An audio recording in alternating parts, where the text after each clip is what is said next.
Hey fellow Joe collectors, welcome back to a brand new episode of the show. Today we're taking a look at the Super 7 G.I. Joe Cobra Bat comic version. Now this is not the bat that is coming out soon in the first wave of Super 7 action figures. This one was released back during San Diego Comic-Con maybe from last year. Don't quote me if I'm wrong, I can't remember, but I did order it as soon as it came online. It's been sitting in the box ever since, so it's been long enough, so let's take a look at the figure. First up is the packaging. You can see it comes in this brown shipper with the G.I. Joe Cobra Bat comic version name on it. Back of the packaging gives you like the UPC and all that kind of garbage. Taking it out of the brown shipper, we can see a nice package here. Just rip the tape off up here and get that, and we'll slide it down. Pull that off, and now you have a nice new package to look at. Cobra logo on the front. Sides of the box pretty cool. I like that metallic sheen. Of course, you got the G.I. Joe logo over here. It's kind of a bat 02, whatever that means. Ultimate logo on the top and UPC on the bottom. With that out of the way, let's slide the top off, and there you go. A nice looking G.I. Joe Cobra Bat. Now this is the comic version based on the Marvel comics from the 80s. So if you look back, yeah, the black wasn't totally there. It was more blue. As far as this package, you can look at the back. It's a different look. So let's break this guy open and let's review him. So you can tell that this is an Ultimates figure because it comes with a ton of accessories. So let's start off by taking a look at each one. First up is an alternate head with some battle damage to the face. That is pretty cool. Even has a dent on the side of the head there, and you can see some scratching there. That is actually really nice. Comes with his primary machine gun here. Okay, so this is a little warped out of the package. You could, if you look at it straight on, just look at that. That's kind of crazy that it's that warped. Look at this. Look at the side view, how it kind of goes up and then comes down. That's kind of crazy. It's just an all chromed out looking weapon. It's okay, you know. I wish it wasn't so bent. That kind of makes it not cool. He comes with a chromed out laser pistol. That's a nice feature. You know, I like a good laser pistol, and that one's pretty cool. And at least it's not warped. So he comes with this backpack. It looks like it fits into the two pegs that attach over here, and it has room to hold 3 different weapons. You can see the 3 holes in there, a la the original bat. So if you want to take some, let's see if it fits in there pretty good.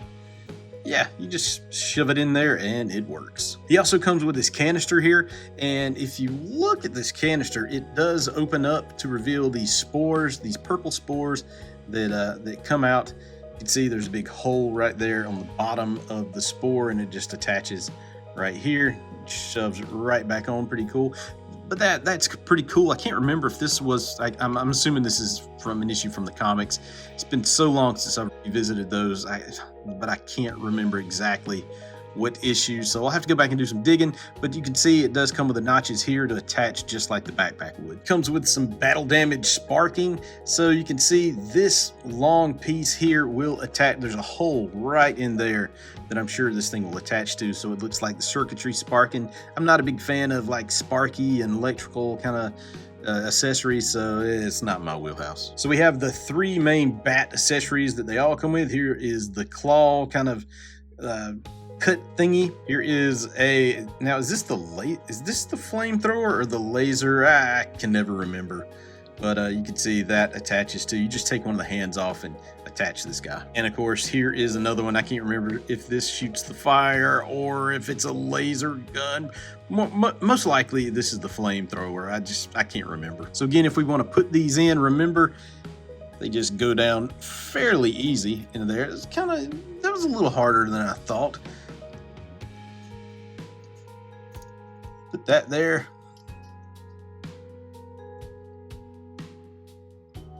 That one's a little trickier to kind of, okay, so for this one, you can't put it in that way. It won't fit. You have to turn it to the side and push it in, and boom, there you go.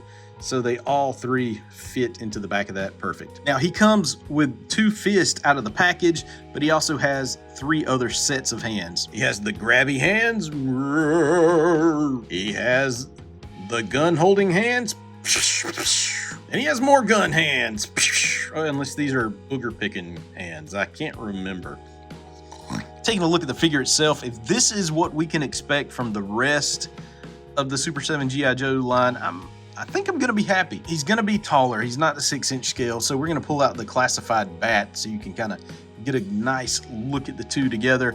You can see this Super 7 figure stands head and shoulders above the classified bat, and that's really, really nice. I wasn't always a fan of the 7-inch scale figures, but I think the McFarlane, DC Multiverse stuff has kind of turned me towards liking them. Now, I will say this guy was a little loose coming out of the pack. He was a little, his legs are a little wobbly, more so than I really would like to see out of the box, but let's play with him. Now, again, this is an initial reaction. This is not I've played with this guy. This is straight out of the box, and haven't even bent his knees, his elbows, anything. This is first time here. So taking a look at the head, you can see there's a little bit of paint issue here where the blue kind of oversprayed on the top of the visor.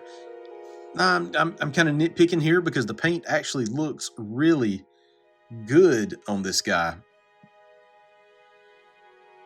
Getting a nice look at him.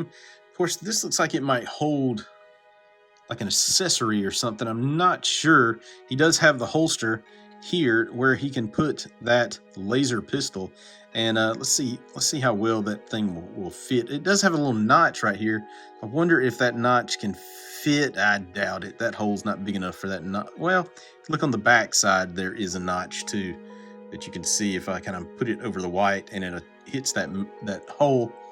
We're gonna put the laser pistol in there, see how that fits, see if it actually fits or not. Let's see. It's hard to grab that thing and then get it in there. Hey, it actually went in there. I'm surprised it didn't not work. But now it may pop out over time, but that's pretty nice. Oh, look at those grenades. That's pretty cool. I didn't notice that before because I'm looking at everything else, but that's pretty nice. Those grenades are pretty nice. Looking at the articulation on this guy, his head can look up. Wow, he can look up pretty nice. He can look down pretty far. Head tilts to the side. He's got really nice head movement. Now the head is really loose for some reason.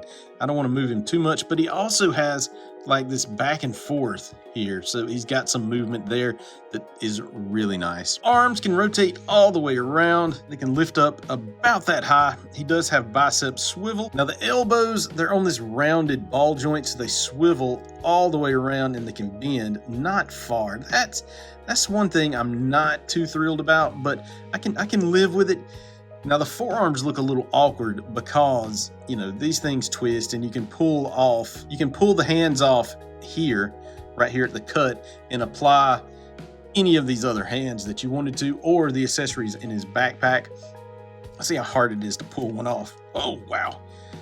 Not that hard. We'll put a trigger finger hand in there and it goes in quite easily. So that was pretty cool. It's just the look of this is kind of off. It's not straight. It kind of bends right there for some reason. It does have a little rotation in the hands themselves, so they can rotate all right.